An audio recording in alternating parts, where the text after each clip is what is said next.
Welcome. It is episode 34. And today, Payton and I are going to tackle a really important topic. This could probably, if not 2, 5, 10x your business if you step your game up. But today we're going to talk about how social media is really starting to impact real estate. And before we jump in too far, I'm Tyler Willis, Tyler Willis Media.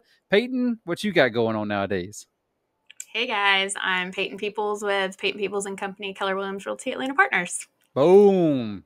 Well, I'm going to go ahead and just start this topic off because I don't think people give social media enough respect that it needs. Yes, It is. It's super simple. I'm going to open up my phone. I'm going to open up Facebook. I'm going to post a picture, put a couple of little words in there.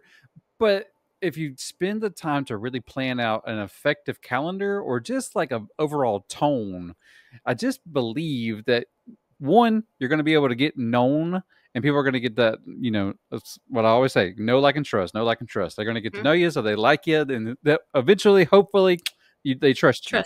And so, but Payton, like, what have you seen over these last, probably 5 years in terms of social media? What have you seen kind of grow from that? Yeah. So the know, like, and trust journey those are the rules, right? So when you're talking about social media, that is the goal. What I've watched happen over the last 5 years, I will say, is a huge shift from people paying for leads. Could be hundreds of dollars, could be thousands of dollars, could be hundreds of thousands of dollars. The amount of money that people put into lead generation is insane. But the pivot from being able to reach people with money versus not being able to do that so much now. Of course, the opportunity is always going to be there for you to get paid lead information. But the way that you utilize social media and getting that now is not the same way that it was 5 years ago or even 2 years ago. So now it is really relationship driven. It is really relationship based. And, for me, I've never paid for leads. I never will pay for leads. It's one of those things that once you've tasted that side of success, you're never going to go back. So it's just never going to be something that's not where I pour my money into. What I pour my money into is hiring people like Tyler to come in and help me build the story for my client's home. So instead of me spending, a few $100s on lead generation, I'm spending my time building those relationships online with people who are going to know, like, and trust me. So then I can turn around and use my financial money side with Tyler so that he can give me the tools to be able to sell their house for the maximum amount of price. So for me, it's very backwards from what most people think of with social media. Most people are just like, oh, here's my credit card information. Give me people's. And I'm like, I don't want your information. I don't want to cold call people. I don't want to talk to strangers. I don't want any part of that. All this of gives that me chills thinking about it. I'm like, no, I'm like, my skin's crawling. Gross. Absolutely not. So, and most of the people that I end up working with, do I know them? No, but there's a know, like, and trust factor because we've been in each other's social space for long enough for there to be some form of, well, we feel like we're friends. Like, we feel like we know each other. So it's not completely stranger danger. Exactly. But, I would much rather spend my time, money, and energy. I know what I'm good at. And what I'm good at is not what Tyler's good at. So I'm going to pay him to do what he's really good at, which is going to in turn give me the tools that I need to be able to do what I am good at. So, because so much of social media is visual, right? Like, that's all Instagram is. It's just watching videos or, looking at pictures. So that side of this is so important. And there's only so much of that I can do on my own. But I mean, I feel like a broken record, but these agents out here that are taking cell phone pictures of these listings, I'm like, y'all are not doing anybody any favors. No. Like, looking unprofessional and crazy in your mirror selfies, on MLS. But I would be interested to hear your perspective on is, so you get a call from, anybody that needs listing photography versus when Payton calls you. Yeah, what 100%. what does your service package look like versus what I typically have you do? Okay, so what I do now is somebody contacts me and they're like, "Hey, I got your name from so and so." Again, I'm like Payton. I think I did a paid ad like 7 years ago when it first came out, and I was like, "What is this?" And then Yeah. I got some data from it, and it was like 4 clicks came from India, and I was like, "What the mother trucker just What happened?" is this? Like no, I'm never doing this again. So Right. like Peyton, my time is devoted on, yes, one, I come and take pretty pictures of listings, but two, I'm your biggest hype man because I have so many different agents that follow me, and I spend my time getting to know what their clients' needs are that I can just start calling people as soon as I leave a property. Yep. So, okay, case in point, I just got a contact that I'm doing the house tomorrow.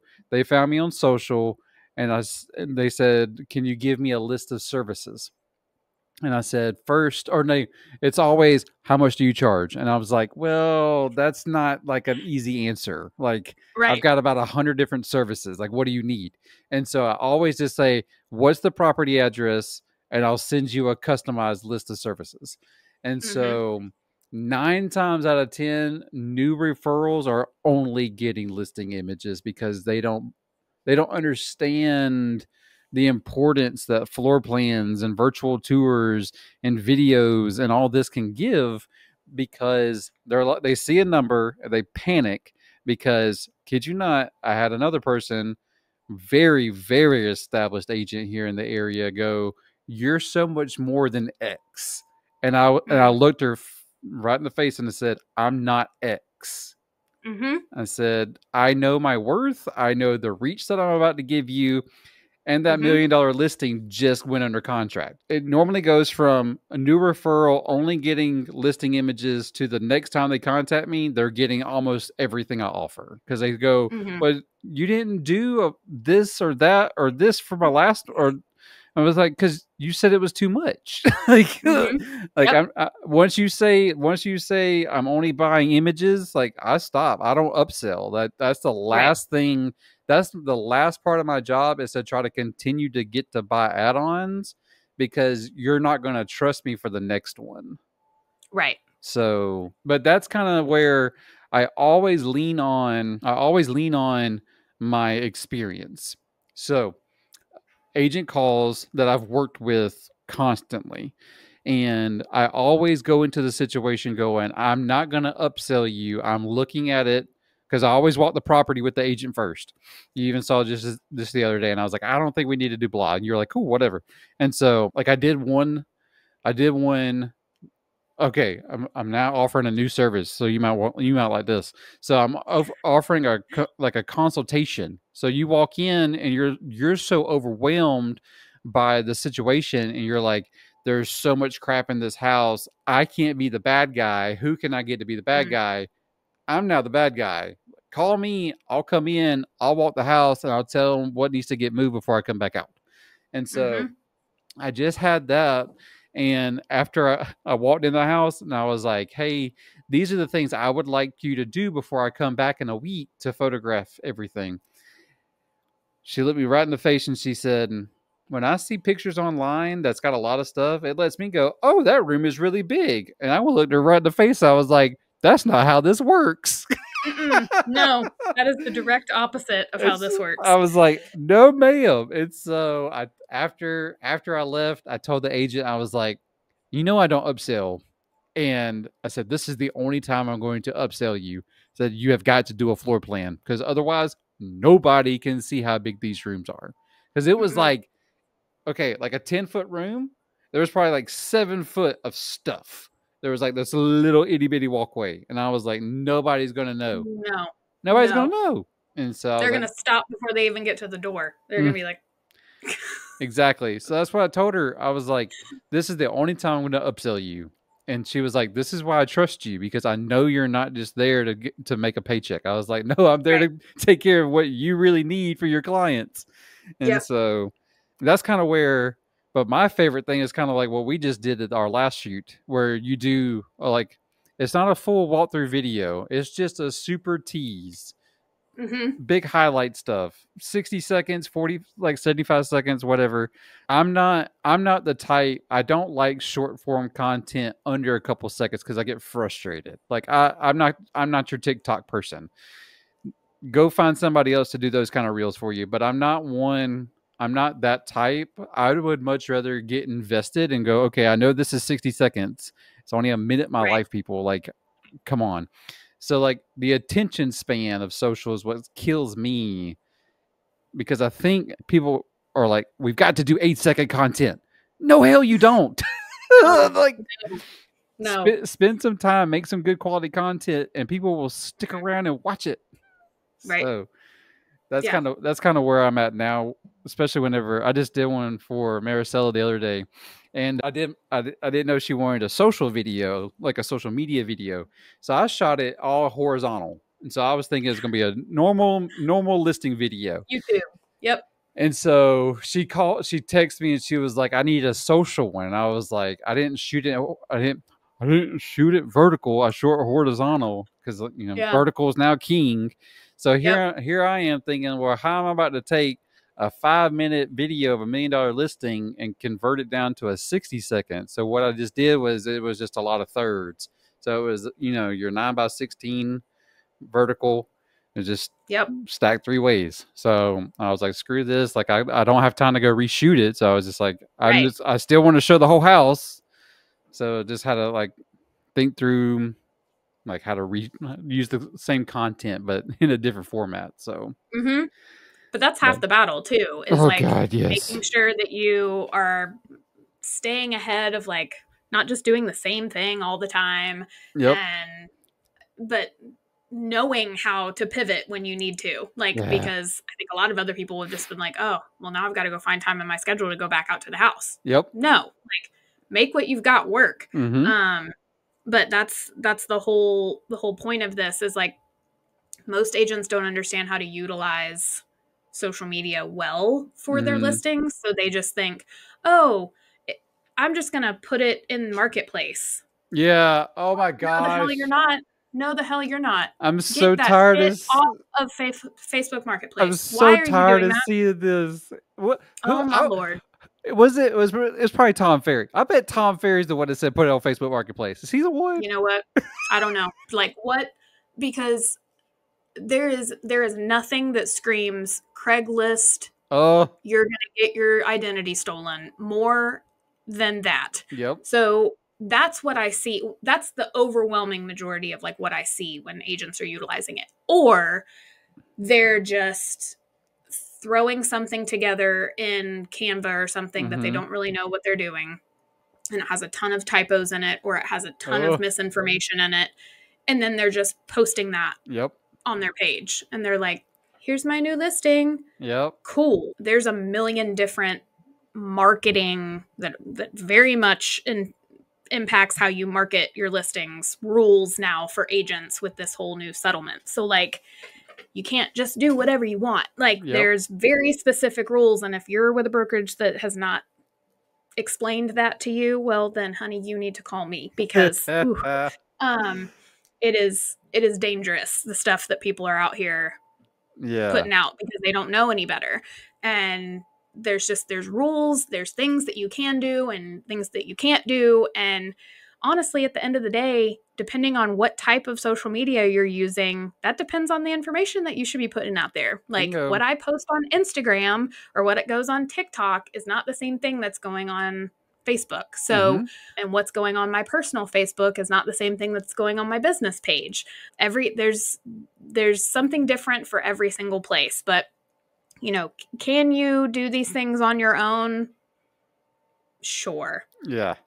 Are they going to be the quality that I would expect when I'm asking my clients to pay, this is what I'm delivering to you as part of my marketing package? That includes professional services. And my services when it comes to photography are not professional. I'm going to hire a professional like Tyler to come in and do that. So that's all highlighted in my like list of services for my clients so that they understand what they're getting when they choose to work with me. But I think that says something, the level of representation that you are giving to your clients for them to be able to see, even if they're not super social media people, maybe they just have a Facebook account, but for them to be able to see that you are putting their listing out there and that you're doing your due diligence, representing them well, you're doing more than just throwing it in MLS. Like, all of these things are really important, and how you're able to grow the network of people that, because MLS, the only people that are seeing MLS is people who have access to MLS. Yes, it feeds into Zillow, Realtor.com, Trulia, all those other things, but there's a whole section of MLS that like only agents can see. But it's no different than like there's certain aspects of social media that only people that I'm friends with can see. So like people who are connected to me on social media are getting a different level of information just because they know me. So that side helps grow my business indefinitely. Like that's that, like it's running while I'm sleeping kind of thing. So I will never understand people who don't think that social media is important, because it is. And it's just like the way that you and I operate now too. Like, we utilize the stories and we utilize the reels, because those, yes, the algorithm will pick them up faster, but it'll reset the counter and go, hey, this one performed really well, so we're going to let 50 more of Payton's contacts see this one, and then once it hits the next threshold, they'll expand it out to the next level. Like, that's what I constantly tell people. Just because I have 2,000 connections doesn't mean 2,000 people see what's there. They like a 0.2% might see it unless it performs well. So like, I think that's another reason why agents kind of have to rethink like how they're using their social. Like, the number way to help reset your algorithm every single day pops up and it tells you who's got a birthday. You go interact with their wall, next thing you know, it resets your algorithm, and people just don't realize that. So like, you're constantly refreshing it every day just by telling somebody happy birthday. Like, it's such a small thing. It makes no sense to like a human being, but that's the society that we live in now. And so it's true. If you find yourself doom scrolling on Facebook or wherever, and you're just like, oh my gosh, I'm only seeing the same things over and over and over again. That's why. Well, it's feeding you what you're consuming. Bingo. So stop consuming that. Go spend some time doing something else. So that's why the most easiest way is with that birthday hack. Guilty pleasure. Here you go. At nighttime, I watch cooking videos, and so I'll get 45 minutes of straight cooking TikToks, and I'm like, yep, I'm gonna make smoked crab ragu this weekend. That's right.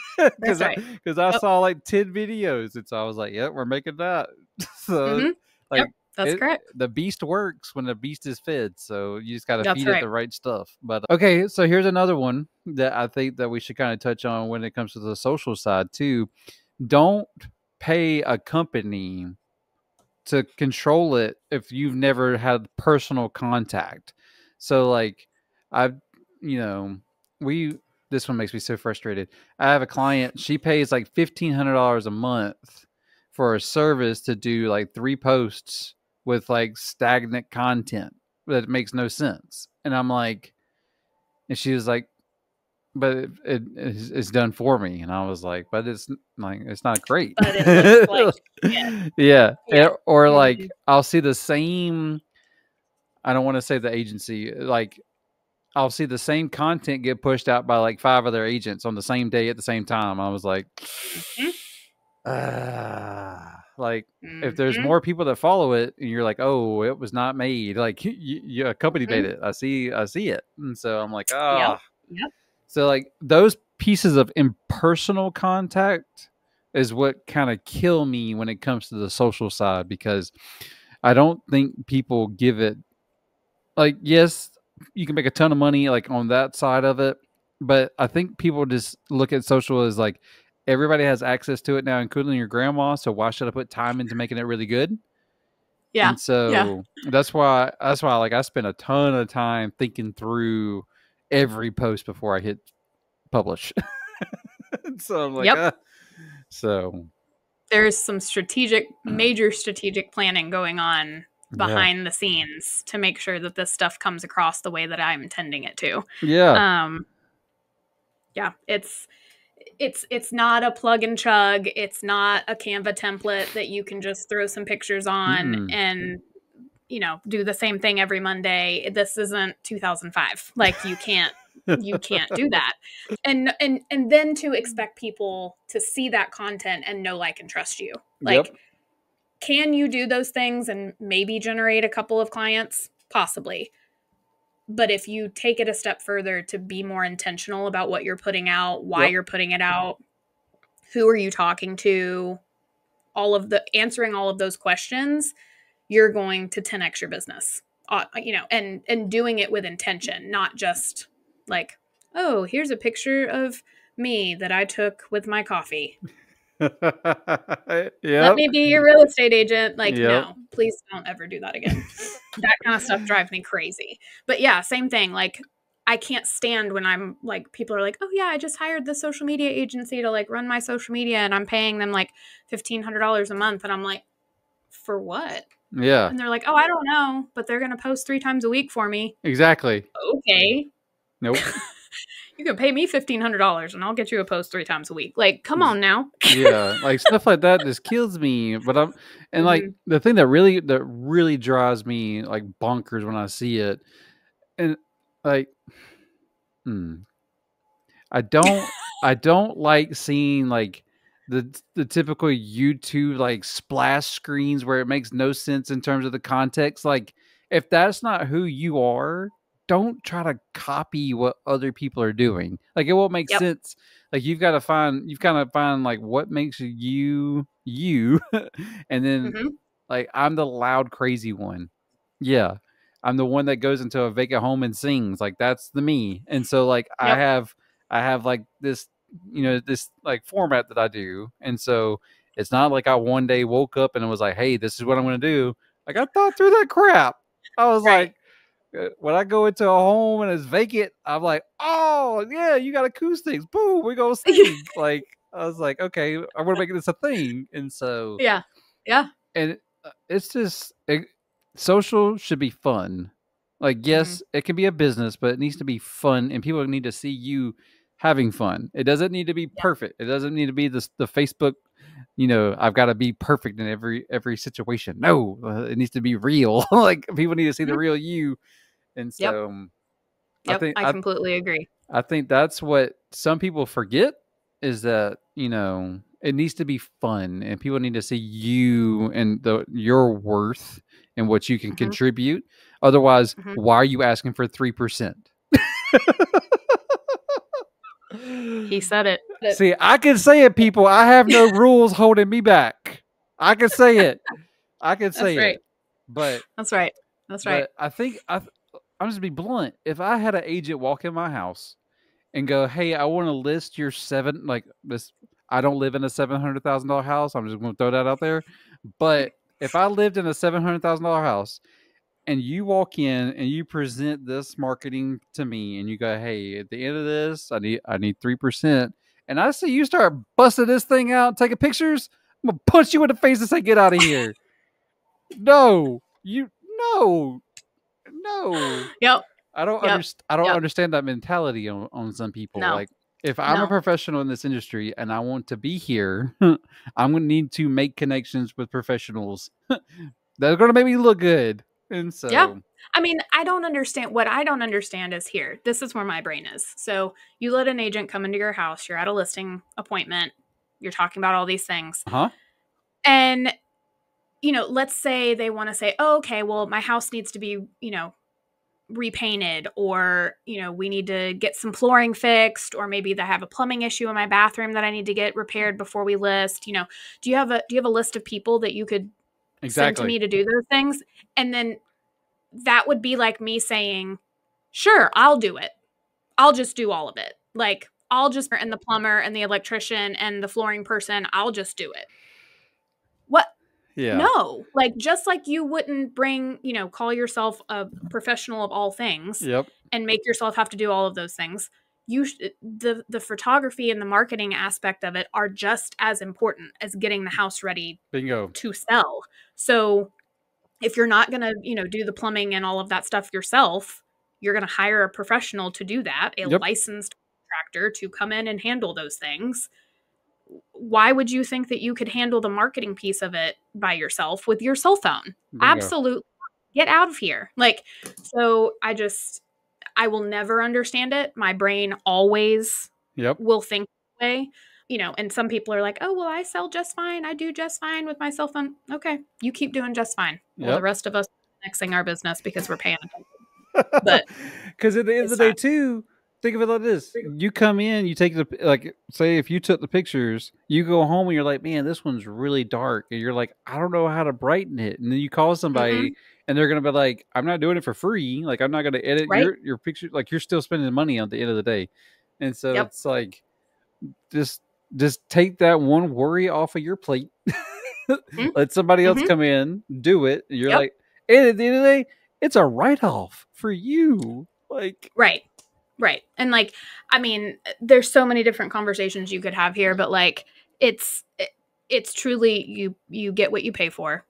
All the way around. So if you're hiring an agent who doesn't see that these things are a priority, you get what you pay for. If you and that is going to pour down to the bottom line that you net. How much money are you taking home as a seller? Because is that agent that you're hiring doing the job you need them to do? 100%. Because if they're not doing their job 100% because they want to cut some corners, that is going to impact your bottom line. That is going to impact how much money you make off the sale of your home. Period. 100%. End of story. Hard stop. This is not up for negotiation. If you feel differently, I don't care. So it just is, right? And so I'm like, if it is important to you to sell your home, to find the right buyer, to net the most money, then don't work with somebody who's going to cut corners. Ultimately, at the end of the day, I want to trade my time. I want to get my time back, right? My time is worth money. So I don't want to spend my time doing something that I'm half-assed okay at.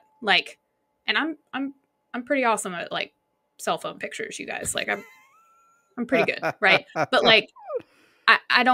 I'm not going to do that. I want to be able to show up at my listing, meet Tyler there. Us have already discussed what we need, walk the house together and be like, yep, we still need to do X, Y, and Z, but let's get rid of A, B, and C. Boom. Let's do this. Let's spend 10 minutes doing this. And then me be able to move on with the rest of my life and go handle the next things while Tyler does his thing. And then magically, in a few days, all of these beautiful images and videos just appear in my inbox and I didn't have to do any of that. It just... And people want to know what the secret sauce is. Find somebody that's really good at what they do and just be like, hey, I know he's a little bit more expensive than Joe Blow down the street, but hey, just be done. You get what you pay for. You get what you pay for. And the thing, okay, I'm going to go ahead and out it. So I work in a very oversaturated market. So there is a guy that offers coaching. His name is Eli Jones, and I'll call him out on here. So he basically will go, he's in Texas, whatever. He's like, real estate photography is a 6-figure business, and I'm going to teach you how to do it. And his course is $10,000. Oh, yeah, fuck that. No. And there's so many people in our area that have taken his course, and then his first tactic, you contact as many agents as you can in the first 30 days and offer them free shoots. And then that's how you grow. That's how you grow your business. And that's what he teaches you. And so, no, I'm going to throw a course together, charge $9,909 and be like, hey, this is how you really need to do this business. But, okay, back to my point. So, just like with real estate agents, our area, we are saturated, but we live in Metro Atlanta. There's millions of people here. And so I am perfectly content at this point in my career. Somebody calls me and goes, hey, I need a quote. Hey, you're really expensive. I'm going to find somebody else. Cool. All right. Hey, time slot that I reserve is gone. Like, and then Yep. generally 24 hours later, they'll call me back and be like, "Hey, I looked at some of their work, and can I get back on your calendar?" Oh, I'm sorry, I've already booked out. Like, that's how we operate at this point. Like, Yep. you can find somebody cheaper, 100%. I normally tell people, "Hey, if you need to find somebody cheaper, I understand." Yep. Like, Yep. I at this point, I just I don't mean, have the everybody's got time to to start chase somewhere. everybody, and That's so correct. And everybody's got to start somewhere. But like, you got to understand that, like, I will say it till I'm blue in the face. Get what you pay for. Get what you pay for. Like, Yep. it just, don't complain because you bought a Groupon and then, you know, like, got shitty stuff. Like, Yep. it is what it is. But like, the other side of it too is that everything about this is relational. How I build my business is relational. The relationships that I have with the vendors that I use is not there because somebody picked up the phone and said, "Oh, I'm new here. Can I do this service for you for free?" No, that's not why I trust people. I didn't know Tyler. We were friends on Facebook. Yep. For I feel like well over a year before we actually like talked to each other. And I kept seeing like you and a local home inspector that I used a lot, like always commenting on each other's stuff, and y'all like seemed like you were fucking hilarious. And I was like, I need to be friends with this guy. So you want to know how to know, like, and trust? This is exactly how it happens. So like, we're like stalking each other and commenting on the same things, and we're always having the same reactions to things. And finally I was like, you know what? I want him to come and do photos for but this is also the time in my business when I was starting to shift from mainly buyers to some sellers too. So, you know, because if you're a buyer's agent, you don't really need marketing stuff for listings, but it just, coincided just at the right time. And I was like, nope, I'm going to hire Tyler and I want him to do my stuff. And it wasn't because I was like, oh, let me Google who the person is in my area. Like, same thing for family photography. I don't Google who, like, best family photographers. Like, it's who you know. It's who has introduced themselves to you. It's who has spoken the loudest without feeling like you're being screamed at. Like, their work speaks for themselves. They don't need to toot their own horn because just them sharing their images is enough. Like, that's how you do this. That's how you get your name out there. That's how you get people to know, like, and trust you. And being yourself online. Like, people all the time are just like, oh my gosh, you're so funny. And I'm like, thanks. Like, that's the trauma. But like, I don't, it's not me pretending to be somebody else. It's just me being me. Like, exactly. The person you get online is the same person you get in person. Like, and okay, here's a funny story about how you found me. So, funny story, I had never met Lee in person until I think it was 2021. So you and I had already been working together a good while, and that's hilarious. And so so after my dad passed, I literally came home and I just started hitting friend requests on every agent in galore. And so I saw that Lee had all these mutual friends, and so I was like, oh yeah, I'm gonna hit him. He's a home inspector. I bet I'll never do anything for him. And then he and I just started talking back and forth, and like we text each other like 100 times a day. Like, but you've never like met in person. We've met in person a couple of times, but like the very first time I met him was at Christmas because my mom was like, "Hey, like let's make this guy cookies," and I was like, "Mom, what the hell do you want to make him cookies for?" And so it was just the most random stuff. But like, he's got German Shepherds, and I had just gotten a German Shepherd Husky mix, so I was like, I need to ask him questions about like the breed. And so I met him that way. Our first time ever meeting in person was like that, and we've just like formed a friendship. So like, people are always say like, I'm Facebook friends with blah, which means you don't know them in person. So like that's become a common thing in our culture. Like, oh yeah, we're Facebook friends, okay, which means that I don't know who this person is at all. And That so is correct. If I see you in the grocery store and we are Facebook friends, I am sorry that I just didn't acknowledge you at all because, exactly. yep, you're Sorry. basically a stranger. It's fine. Like, Sorry. oh yeah, you're on Cat with a chatty women. Oh That's yeah, right. That's like right. so like that kind of Story of my life. lifestyle. But no, I've only met him like 2 or 3 times in person. It's so oh, that's funny. That's crazy. That's fun. Yeah. But like that's how like I got connected to you. So like Yep. it's all Exactly. it's nothing's an accident. Everything is intentional. Like Yep. this isn't using social media is not the way, or the be all. Like it is an avenue. It is, Mm-hmm. A way to move your business forward. For some people, they're like, I love doing open houses. I love Cool. that for you. I hope that is what you continue to love and you do for the rest of forever. I do not. Like, I will offer that opportunity to other whoever. agents to Yep. work for me because that's not the greatest use of my time. It is still lucrative and I know the importance of it for my seller. Mm-hmm. So it's always going to be a service that I provide. Will I be there? Probably not. Like you're probably going to see another agent there. So like I have a new listing coming on the market. We're doing a 3-day open house. Am I going to be there all 3 days? No. Peyton's going to be there on day 1. And other agents that I have vetted are going to be there the other days. Like, yep. So it's figuring out what works really well for you. There is no end all be all, right? Like, just like I could never build a sustainable business on cold calling alone because that makes me want to vomit every day. So, but there's some people that love that and that's what they want to do. And posting on social media makes them want to vomit. So like, exactly. What works for you is what you need to make work. But,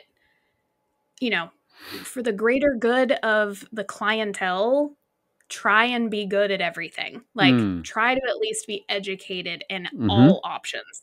Don't discredit an entire way of doing business just because you don't want to do it. Bingo. Like I don't like to be on the phone, but I will be on the phone if I need to be on the phone. Like I'm going to use A, B, and C other options first, but I'm not going to not do these other things just because I don't like to. That's not what my clients hired me to do. My clients hired me to get in front of the most amount of people. So I'm going to do whatever I have to do to get in front of the most amount of people, but Bingo. don't act like that doesn't exist just because you don't like it. It's just like you and I don't do lead generation by paying for it, but there is a gigantic portion of our industry that does. But Right. like we just know that what we're good at, and so it's like just a different channel. Yep, 100%. Yep. Cool. I did have one other thing I kind of wanted to talk about briefly when it comes to social. When do you find the time to sit down, to do the posts? So for me, I kind of do them on the fly. I don't, I personally don't set aside X number of hours a month just because of the way my schedule is. Normally it's a photo shoot. 24 hours later, I deliver images back to client, and then I use that to generate my content. And so that's kind of where mine is, like almost a 5 day. It's like a Monday through Friday kind of thing where it's just about like 20 minutes a day after I edit. So what does that look like for you? Yeah. So it's very different. The way that you do your business and the way that you get your content for your business, that 100% makes sense. That doesn't necessarily make sense for the way that I do things. Could you do it that way? Yes. But I feel like that could create a lot of unnecessary stress and time constraints. What I have found to be the best thing that works best for me, and this, I've taught this a lot at different classes and things that I do, and some people want to cry when I say this. So if this makes you want to throw up, then don't do this. But I set aside the last week of the month to work on all of my social media for the upcoming month. So, the last week of September will be all of me doing all my stuff for October. I will schedule out as far as I possibly can. Meta that runs Instagram and Facebook and stuff only lets you do 30 days out. So there's usually at least a handful of days at the end of the next month that I can't do that I'll have to set a reminder for myself at some point in my to-do list of like, hey, go in and do these last 3 because you couldn't do them at this time. What I tend to do, because it makes my life easier. I know that my consistent story is getting out every single day, Monday through Friday. Then as things change, or as things, I know listings are coming on the market, and then we decide that we're going to do this day, we're going to go live on this day, then I can sprinkle things in. I'll usually save that stuff for afternoon posts. So my pre-scheduled content is usually what you're seeing in the morning, and then anything in the afternoon is stuff that I'm going in and sprinkling through as needed. I love it. So you've set aside, so how long did it take you to figure out that was your best practice? Probably like 3 years, if I'm being honest. Of just trying all different things. Like, should I just do it on the fly? Should I try doing it a week at a time? Should I try doing multiple months at a time? I tried everything to try to figure out what worked best. And ultimately my stress level couldn't handle I get that. The constant feeling like I was behind. That's what it felt like. I just felt like I was constantly behind, and I constantly was like, oh my gosh, I need to share something. Like, so just knowing that it's done, it's out there every day, Monday through Friday, something is going out there to help continue the story of what I'm wanting the public to know, helps me sleep better at night. And then whatever I need to sprinkle in there, I do. Yeah, I love it. I love it. Honestly, this is a conversation I probably could have for like another 2 or 3 hours, but I don't know if there's enough social media people that would want to listen to that much. Care enough. So I appreciate you if you made it to all 40 something minutes of this one. That's right. Especially if you've gone through and you've taken any of Payton's classes when it comes to your marketing, because it does a lot of good. Yeah, I know a lot, but there's always going to be somebody that knows more. And so like always trying to listen to the next person about like what they're doing. It's always very encouraging to me just to kind of be like, okay, if I tweak a couple of things here and there, like, I wonder what that could do for my time. So, but guys, that wraps up episode 34, all things social media with me and Payton. So with me and Payton. So today it was a fun one too, because I'll tell you, my journey, I started doing all the social media for my school whenever I was in the classroom. And so I'd learned a ton whenever I was like, oh yeah, like doing this, you got a little bit more exposure, and then like you do something else, and then all the parents were like, oh my gosh, this is amazing. So it's like you just kind of like have to get out there and try it. Like it's not going to hurt you. It's not going to hurt you. Well, anyways, guys, stay tuned next week. Oh my gosh, guys, all things insurance when it comes to your personal finances and all things about life insurance. Episode 35 is going to be fire. Yep, it's going to be good. Get ready for that one. Man, I hope you're ready to get your trust and your will all together. People, about to get your life right. But not because me and Payton said to do it, but because our guest said to do it. Because she's expert, not us. Right. Staying in our lane, folks. If it was up to me, I would tell you to have a 6 month ready to reserve, so that way that you could go to Disney. Damn it! Oh my gosh, this is why we have professionals in our back pocket. Exactly. Anyway, guys, stay tuned for that episode. And every Tuesday, we always come to you with new content every Tuesday. So always on the YouTubes and wherever you get your podcasts. And for that is episode 34, guys. Peace out. Love you guys. See ya.